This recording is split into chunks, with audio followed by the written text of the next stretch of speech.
for inviting me to your conference. I was admitting to people at the front here that I am actually a bit of an imposter, as Andrew has alluded to, because my understanding of bell ringing only really started about 2 weeks ago when Andrew and I had a little conversation on the phone. But speaking with people over lunch and getting to understand a little bit more about what it is that you do, there seems to be many parallels, which hopefully we might be able to see within the talk I'm going to give today. And some of those relate to this thing called burnout. And this is something that's been kind of at the forefront of my mind for around about a decade now. So we've conducted various studies within a sporting context, particularly, but also in other contexts such as dance, that have given us a little insight into, firstly, what burnout is, secondly, how it might arise, and what might constitute risk factors for burnout, and then also a little bit about how we might be able to deal with that.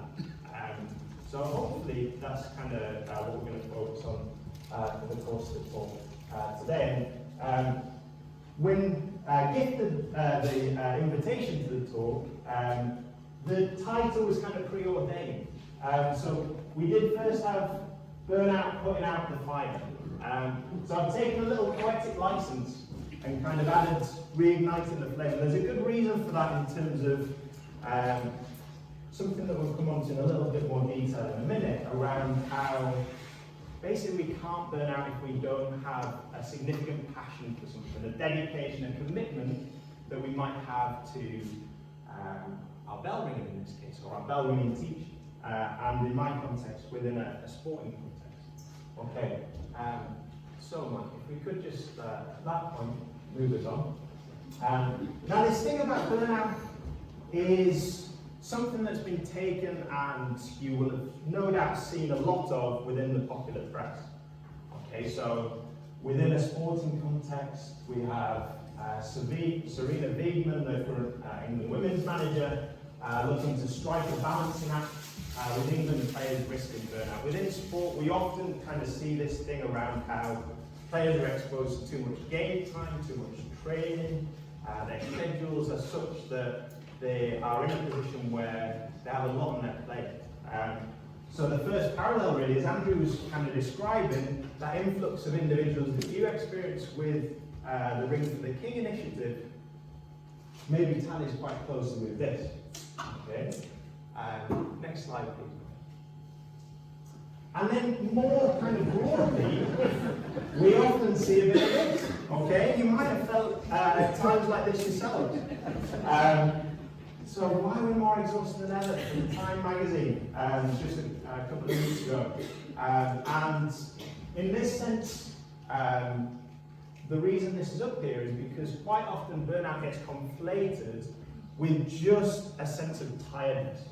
Okay, so, or a sense of exhaustion. Okay, so that could be physical or mental, but as we'll come to see, it's a little bit more nuanced than that. It has other components that are equally, if not more important, that we need to be aware of. Okay, next slide, please.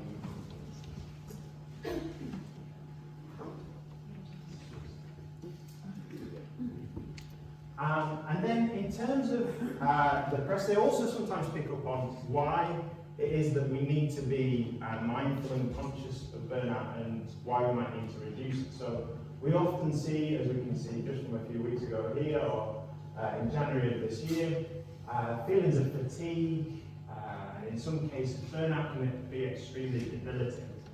So what might we be able to do about that? Okay, so it's quite often common to see these kind of calls for action within the press as well.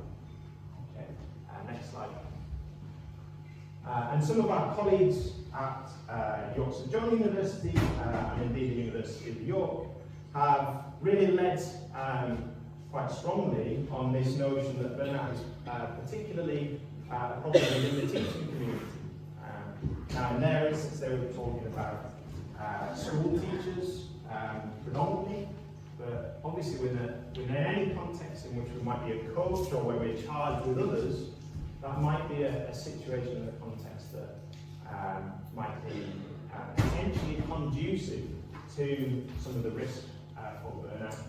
And The problem with that is that it quite often has an impact not only on our psychology but also on our physical health. So within this particular review study, they saw that there was association with burnout and many physical symptoms. So headaches, problems with sleep, problems with inflammation, and other biomarkers such as cortisol, which essentially provide us with an indication of distress. Okay, so in essence, something that we want to try and avoid. Okay, next slide.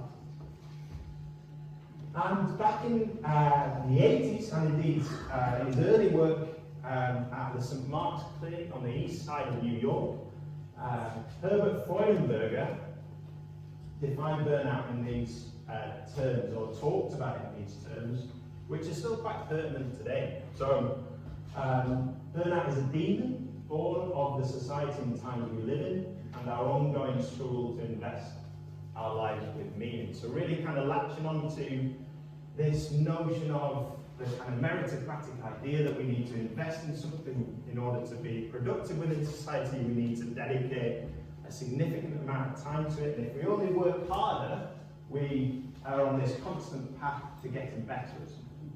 Now that no doubt brings about an incredible amount of productive elements to society, and if we didn't try our work, we wouldn't be very good, would we? But there is a point at which we maybe go a little too far, and that's maybe when we kind of start to encounter some of this difficulty with things like burnout.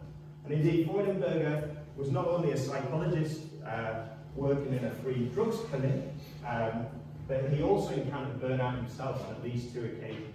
Okay, so he had a kind of real in-depth personal understanding of what it was about. And indeed, the term burnout is actually coined from the phrase that they used to use for drug addicts who got to the point of becoming chronic in their addiction, and that kind of melancholic and tired, physical, worn-out state that they might be in. Okay, so it's all a rosy picture, right? Okay, next slide, please. And given that it is pervasive within society, and it will have the potential to impact anybody who is in an achievement context, so anything where we're trying to get better at something, and where we can dedicate a significant amount of time to of ourselves and of our lives to something, such as you folks are no doubt doing within this context, there is that kind of risk that we might encounter there. Okay, next slide. Okay, in terms of what it actually is and starting to unpack that, well, alongside Freudenberger, someone who's been a pioneer of the burnout research side of things rather than the practice has been Christina Maslach, and she defined it in a paper in 2016, which builds on her work throughout the last 30 years, as a psychological syndrome emerging as a prolonged response to chronic interpersonal stresses.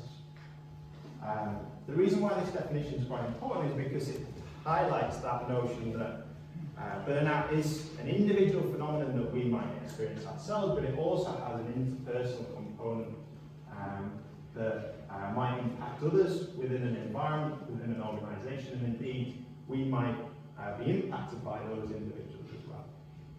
Okay, next slide please. And in terms of unpicking that a little further, what we get to is this definition that Maslach and colleagues have kind of promoted, and the reason why this is up here is because it's the most widely used kind of understanding within particularly the occupational literature, and indeed we have a parallel kind of definition of it in sport as well. So in essence, burnout is made up of these 3 symptoms. So it's not just exhaustion, but that's a key component of it. It's also a sense of lack of accomplishment, particularly in something where we feel as though we've been able to achieve very well in the past. That sense that our accomplishments are becoming diminished over time. And then also this kind of idea that it's a cynicism or a cynical attitude that we develop towards something that we were previously incredibly passionate about, and that we still potentially want to be passionate and enjoy in the future. Okay, so that kind of cynicism and also that detachment that might occur in that previously kind of really personally meaningful and enjoyable activity. Okay. Sorry, Matt, if you could just click it on a little bit. This is, yeah, up to this point, that's great. And this figure comes with a caveat. So 52% prevalence of burnout in teachers. Okay. Ozymis Echevarria and colleagues did this work during the COVID-19 pandemic. Okay, so the likelihood for this figure to be overinflated is certainly there. However, regardless of whether this was done during COVID or since, there's likely a significant proportion of any community within an achievement context that might be encountering burnout at any one time. Okay, and we look at prevalence statistics in other contexts such as physicians in a medical setting, and the stats aren't great. Okay, anything from 0 to 89%.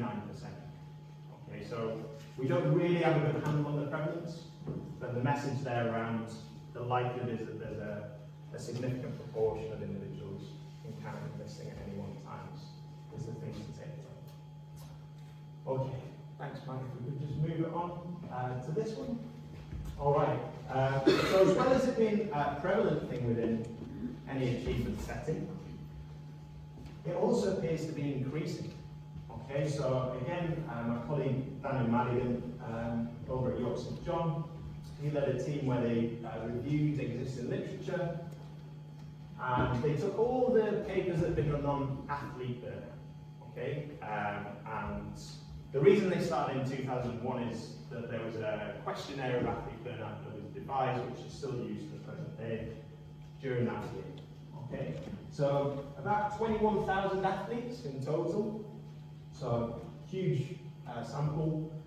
Their average age was 19 years. Okay, but they did range from about 35 to right down to sort of 12, something along those lines.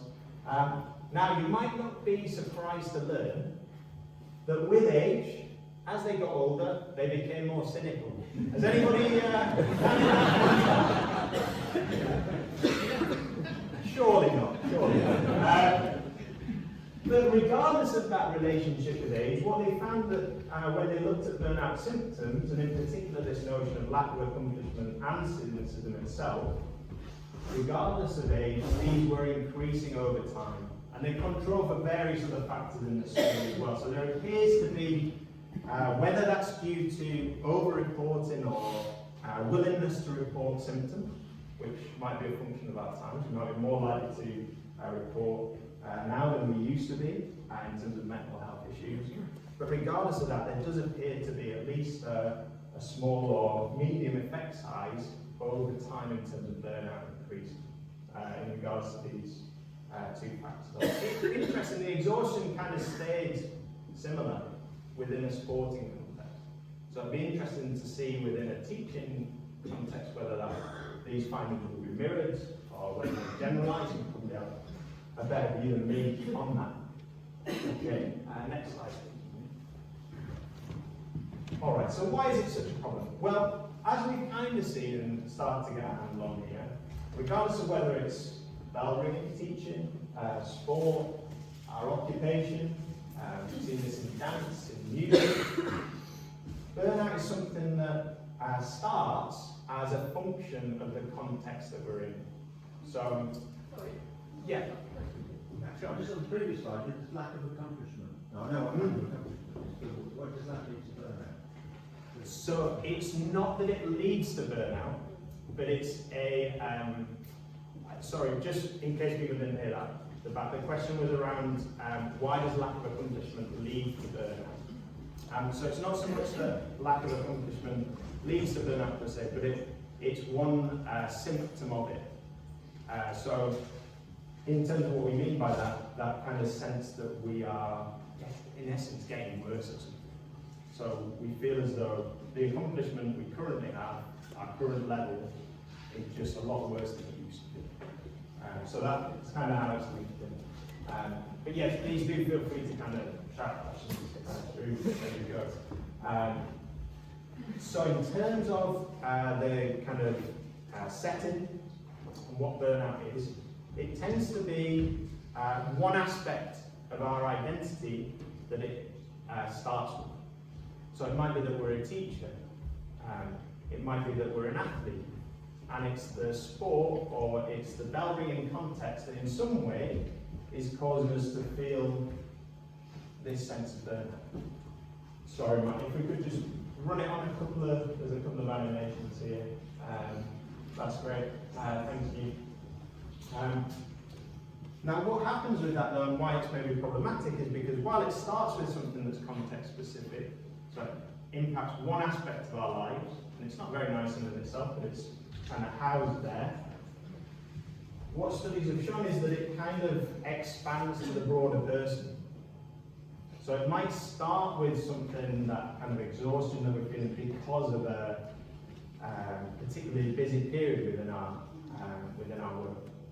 But it then, over time, and for instance, the Hakkinen and Schofield study was done over 7 years, there was a predictive effect of burnout and things like depression, which are of course about the broader individual. They're not just context specific, but they pervade to other aspects of our life. Similarly with chronic fatigue, that tends to be a kind of back and forth, so you often see that kind of spiral, if you like, with burnout and something like chronic fatigue. And then also, in terms of keeping people involved, it's problematic because people tend to be more likely to drop out if they're burnt out. Now, the other thing that can tend to happen is that it starts with the individual, but then there is also evidence to suggest that we get a bit of a burnout contagion. So the likelihood for an individual within a specific setting to be burnt out is increased if other individuals within that setting are encountering burnout as well. And again, that kind of has been shown to be a little bit of a spiral there. So it might start with 1 or 2 individuals, but then whatever it is within that setting starts to kind of be contagious in essence. Okay. Next one, please, Mike. All right, so at this point, and this comes with a bit of a kind of a warning in terms of personal health. But if you feel comfortable, what I'd encourage you to do is just see the statements here, which are representative of these 3 symptoms. I'd like you to just think about, if you're happy to do so, how often you've had these thoughts in the last month or so. So 0 being never, to 4 being very often.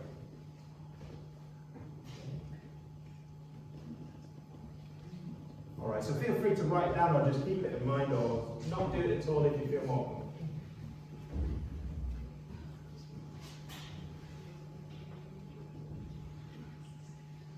Can everybody see those okay at the back? Are we all right? Yeah. Thanks, everyone.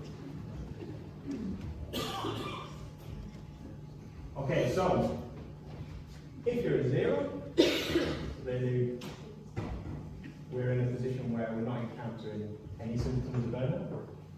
If you're a 4, that might be indicative of a potential problem, or you might have just gone through a period where you happen to encounter some irritation, for instance. But hopefully it's useful to just have that kind of point to reflect on where you might be at personally. And we'll come on to some strategies that would potentially help you to manage some of these symptoms. They're by no means a diagnostic tool. We've only taken kind of 1 question from the scale here. So we need to investigate further, even if people are kind of high in terms of these particular aspects. But hopefully it gives you a sense of maybe where you might be at in terms of. Okay. Next one, please, Mike. Now, as I mentioned at the start, if there's one kind of virtue of burnout, it's that we need a passion or a fire in us to kind of burn out. So we need to be passionate about something, we need to be dedicated to it, committed to it. You're not going to be burnt out if you're just starting out at something. At least not for that particular thing. You might be burnt out in other aspects of your life, but not in that thing that you're just starting out at. It's got to be something which you've maybe dedicated a significant amount of yourself and your life to. Okay. Next one, please. So that brings us to the question around what makes it something that goes from a flame, something within us that's a real passion, to something that becomes uncontrollable. Okay, next one. Now, there's various theories for why burnout might occur, and the first of those is commitment. Okay, so we mentioned it being something that only happens in dedicated individuals. Now, if we just kind of, one more click, Mike, on this one. Thank you. If we go from that commitment, which initially starts as something which we feel as though we want to dedicate a lot of time to, we want to dedicate a lot of ourselves to, we have a passion for, what sometimes happens is that starts to reach a point that, because of the various pressures within that context, or the pressure that and the expectation that we place on ourselves, rather than that becoming a harmonious passion for something, that becomes a sense of entrapment, that we kind of can't expunge ourselves from that situation. So, one of the easiest ways of curing burnout would be to take us out of that context, and some people do drop out, as we saw. But most commonly, people feel as though they can't drop out of something, particularly when we're in charge of others. If we're a coach or a teacher, and we know that others rely on us, there's maybe that sense of entrapment that might come with that, as well as obviously the benefits of that. Okay. And next one, please, Mike. Now, the other way in which, and a closely linked thing to that, which has been described in the literature, is about this notion that burnout comes from motivation. So, quite a famous sports psychologist, Professor Dan Gould, described burnout as motivation gone awry. So we start and we really enjoy something, or we build an enjoyment for it over time, but then slowly but surely that motivation goes from an enjoyment factor to something that becomes more about the guilt we would feel if we didn't do it anymore. So again, similar to that kind of entrapment idea, that sense of guilt or shame that we might feel if we withdrew ourselves from that context, or we didn't do that particular task within that environment that we're being asked to do. Okay, next up. The other thing that's been particularly pertinent within a junior sports setting, which is where we've done quite a lot of work, is around this notion of identity foreclosure. So we see this within particularly academy football and other sporting environments, whereby because somebody has an eye on a career within this context, they feel as though that's the only thing that they can do. That full immersion that brings lots of advantage with it, that early specialisation that might help them gain that lofty position within that career. But they don't do anything else. They kind of have that foreclosure, they have a unidimensional identity, and over time that can become problematic. So for instance, if any barrier gets in the way of us being a teacher, so if we lose our ringers, for instance, or we're not able to do it for some other reason, then that foreclosure of identity becomes a real problem. In a sporting context, things like injury, those types of things that form that barrier. Thanks. Next one, please. And then finally, most commonly, the way in which it's explained is a function of chronic stress. And when we think about stress, often we think about it as an outcome in and of itself, but really stress is a process. So it's about that kind of chronic, over time sense that we have demands that outweigh our resources. And if that happens, what tends to occur is that we have a negative emotion emotional response. And we also have a physiological symptom of that as well, in terms of things like our cortisol levels will spike. Now, that might be useful for action, and if we need to draw our attention to something for a short period. But over time, if that's chronic and we feel as though we can't cope within that context, maybe that's when we're going to see some burnout. Next one, please. Now, we've got these different kind of explanations that people have proffered in the literature.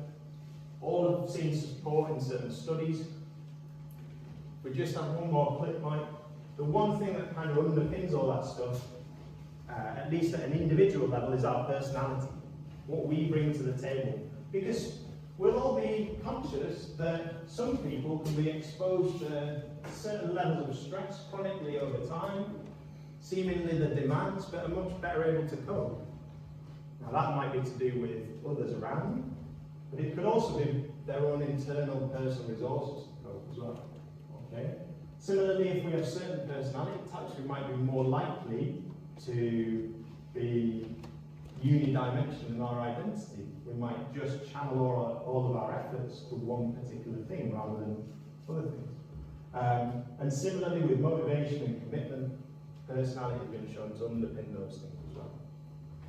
Next one, please, Ryan.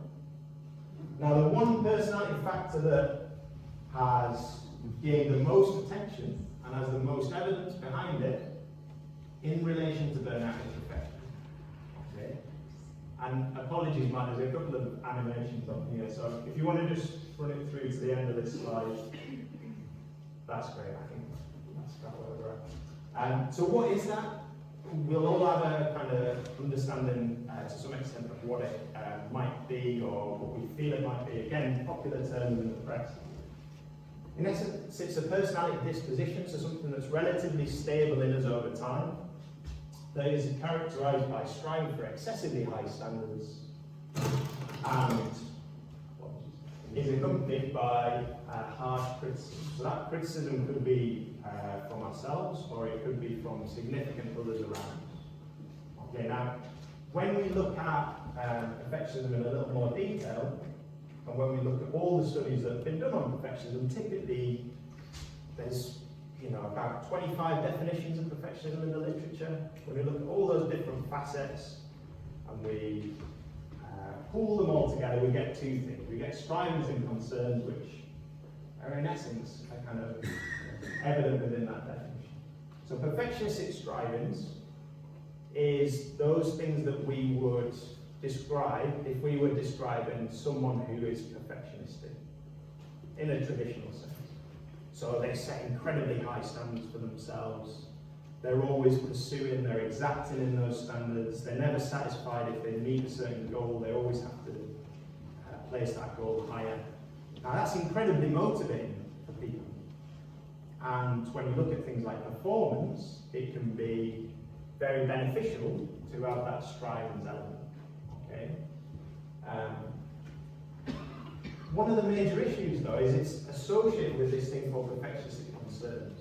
So that's the baggage that comes with perfection. So this notion of we feel as though we're pursuing the standards that another person has set for us. Or we have a real heightened concern over mistakes to the point where we just can't make mistakes. If we were to make a mistake, it would be a cloud upon ourselves. Okay? So because those two things are related in pretty much any study that's ever been done on perfectionism, that's why we get a problem also with striving as well. So if you just run it on to the next one, please, Mark. And in terms of burnout, when we've looked at this in a variety of different sports, we see this consistent relationship with perfectionistic concerns. So remember, if I feel as though I'm pursuing the standards of somebody else, that is going to harshly criticize me if I don't meet those perfect standards, or if I have a heightened concern over making mistakes to the point where I just can't make one, or I have those chronic doubts about being able to act within my environment. that's the stuff that is strongly associated with burnout and indeed has been shown to predict it over time. Perfectionistic strivings in and of themselves, when we isolate them statistically, are either associated with lower levels of burnout, so less burnout, or unrelated to burnout. But again, the difficulty is that in combination, those two elements of perfectionism are associated with burnout. And indeed, we've done the work in the sporting context. Other colleagues, when they've looked at this education, teaching, work context more broadly, we see a similar pattern of those findings. Okay. Next up, please, Mike. All right, so that brings us, hopefully, to some potential solutions. This has all been quite negative so far, hasn't it? All right, so Mike, sorry, there's loads of animations. If you want to just pop them all on for this one, that would be great. Thank you.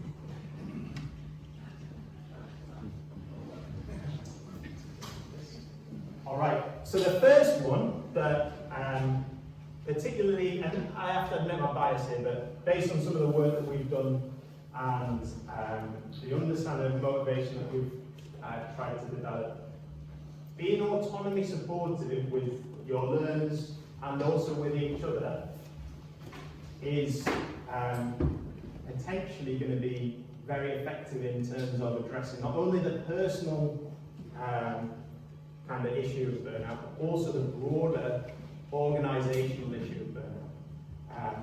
And I say that for two reasons. One is that when we looked at this in dancers, and it's been done in other contexts, that it provides a buffer against somebody who's perfectionistic, and therefore that buffer is effective in potentially reducing burnout.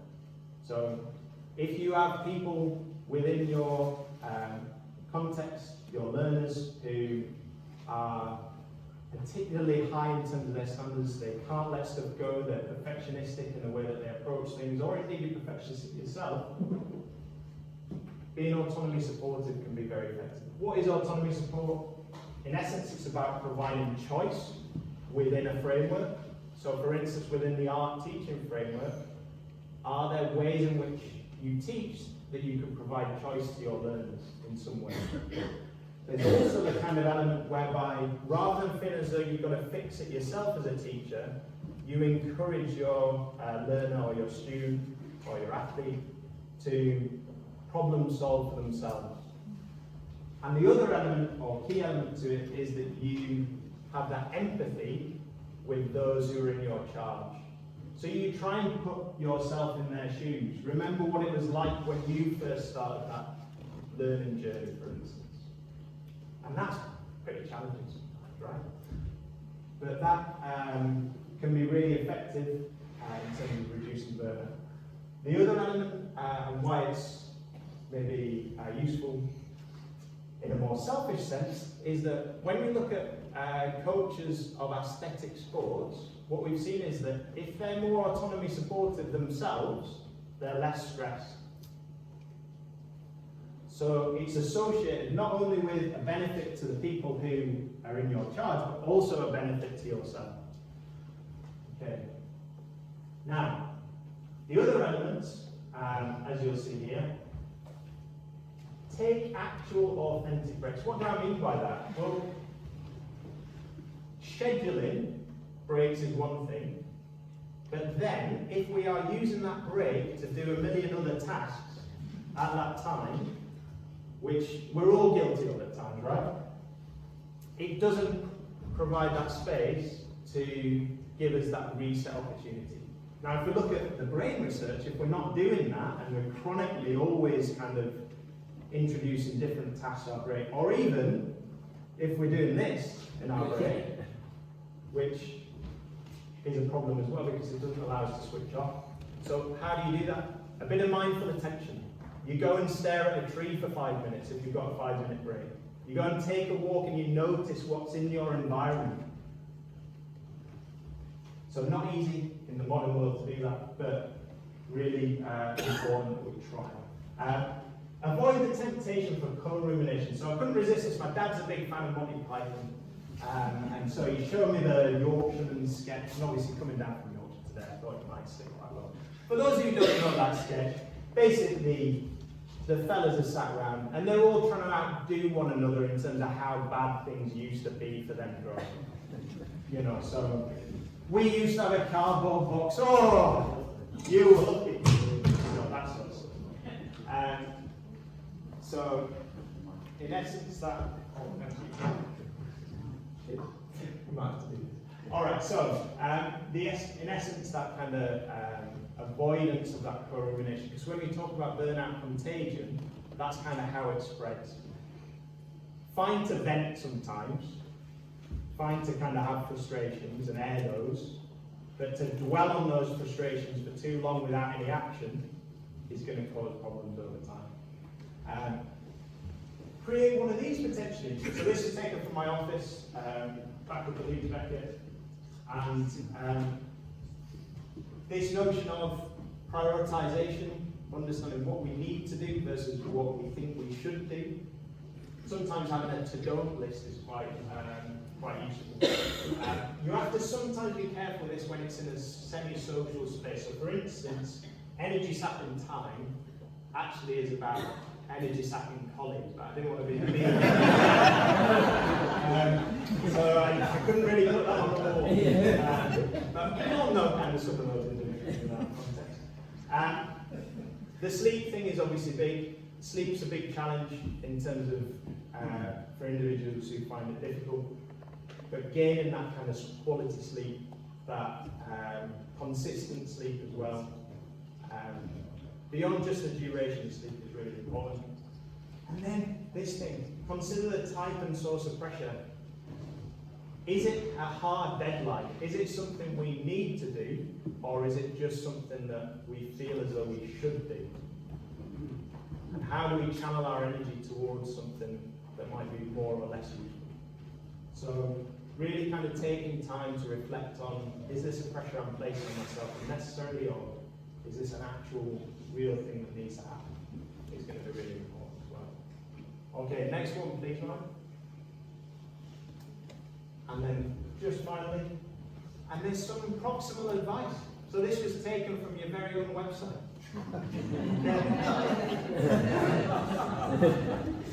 And the reason I've put it up here is because I wasn't aware whether people would have seen this already, but there's some really useful guidance here, and that's not me just brown-nosing Andrew, but that is some stuff that is really kind of maybe potentially beneficial, particularly this notion of asking for support with others, having ringing friends who you can connect with, speaking with people over lunch.